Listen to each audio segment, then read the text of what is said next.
भाईंदर पूर्व येथील golden nest circle परिसरात मेट्रो मार्गाखाली उभारण्यात आलेल्या वादग्रस्त उड्डाणपूल याच महिन्याच्या अखेरीस वाहतुकीसाठी खुला होण्याची शक्यता आहे, अशी माहिती नरेंद्र मेहता यांनी पत्रकार परिषदेत दिली.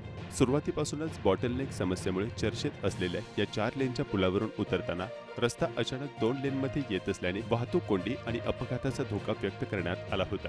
वाद वाढल्यानंतर MMRDAने या पुलाच्या शेवटच्या भागात सुधारणा करत रस्त्याची रचना बदलली आहे.